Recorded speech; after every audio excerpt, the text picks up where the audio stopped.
Politička gromada. Ja sam politička gromada, vi niste ništa. Kako je sam sebe nazvao predsjednik RS-a Milorad Dodik, ženi sina koji je već godinu dana nezaposlen. Ja ženim svog sina u subotu. Zašto se Dodik nije sjetio obratiti za savjet nekim velikim zvaničnicima u našoj državi ili čak samoj premijerki Željki Cvijanović, kako je ona zaposlila svoga sina i to ni manje ni više nego u jednoj od najpoželjnijih firmi, Elektroprenosu, o kojoj mladi koji masovno napuštaju državu mogu samo maštati. Koliko će hiljada maraka, penzija i plaća biti potrošeno na svadbu nezaposlenog sina, bit će nemoguće izračunati.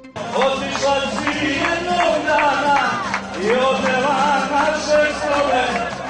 Mnogi obični ljudi se sigurno pitaju kako je to živjeti u entitetu u kojem predsjednik morao ženiti nezaposlenog sina, koji je uz to završio jedan od najpoznatijih italijanskih univerziteta i godinu dana je bez posla.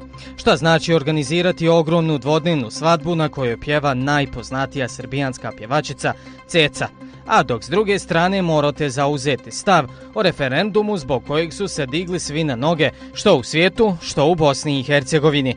Dodiku je očigledno važnije pričati o svadbi sina nasljednika nego ljudima pričati da je RS pred ekonomskim kolapsom i da neće moći preživjeti bez međunarodnih kredita. Ženi nam se Vukota, ženom zvanu Ljubica iz Putoga, bit će mnogo zvanica iz razvijenih ekonomskih zajednica.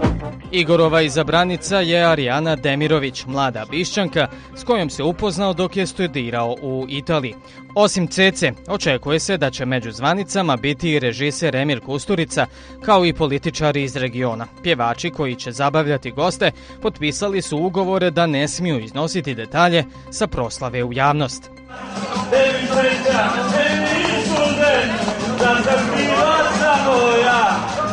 S druge strane, dok se u Bakincima kod Laktaša podižu šatori i priprema doček 450 zvanica, po Banjoj Luci su osvanuli plakati neformalne grupe zvane Nezaposlena omladina RS-a. Oni su uputili čestitku nezaposlenom Dodikovom sinu sa porukom da neće dozvoliti da se Dodik bogati na račun njihove sirotinje. Ipak jedno je sigurno, Dodikova rečenica u subotu ženim sina koji je nezaposlen došla je kao so na ranu stotinama hiljada nezaposlenih, obespravljenih, penzionerima koji noću tajno kopaju po kontejnerima, vojsci gladnih koji uništeni privatizacijom nemaju danas ni za hljeb, te porodicama onih koji su naivno vjerovali Dodiku da dolaze investicije u RS, ali i bolji dani. Politička gromada. Ja sam politička gromada, vi niste ništa.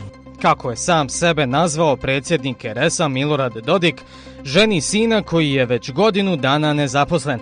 Ja ženim svog sina u subotu. Zašto se Dodik nije sjetio obratiti za savjet nekim velikim zvaničnicima u našoj državi ili čak samoj premijerki Željki Cvijanović, kako je ona zaposlila svoga sina i to ni manje ni više nego u jednoj od najpoželjnijih zaposlenog sina, koji je uz to završio jedan od najpoznatijih italijanskih univerziteta i godinu dana je bez posla.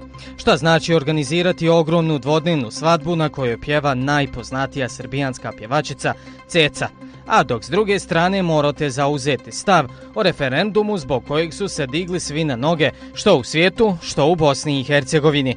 Dodiku je očigledno važnije pričati o svadbi sina nasljednika nego ljudima firmi Elektroprenosu, o kojoj mladi koji masovno napuštaju državu mogu samo maštati. Koliko će hiljada maraka, penzija i plaća biti potrošeno na svadbu nezaposlenog sina, bit će nemoguće izračunati. Otišla si jednog dana i odnela naše slove. Mnogi obični ljudi se sigurno pitaju kako je to živjeti u entitetu u kojem predsjednik morao ženiti Očekuje se da će među zvanicama biti i režiser Emir Kusturica, kao i političari iz regiona. Pjevači koji će zabavljati goste potpisali su ugovore da ne smiju iznositi detalje sa proslave u javnost.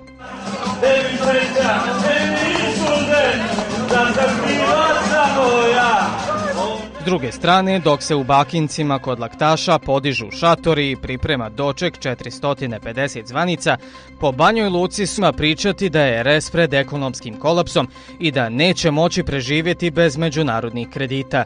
Ženi nam se Vukota, ženom zvanu Ljubica iz Futoga, bit će mnogo zvanica iz razvijenih ekonomskih zajednica. Igorova izabranica je Arijana Demirović, mlada Bišćanka s kojom se upoznao dok je studirao u Italiji. Osim Cece,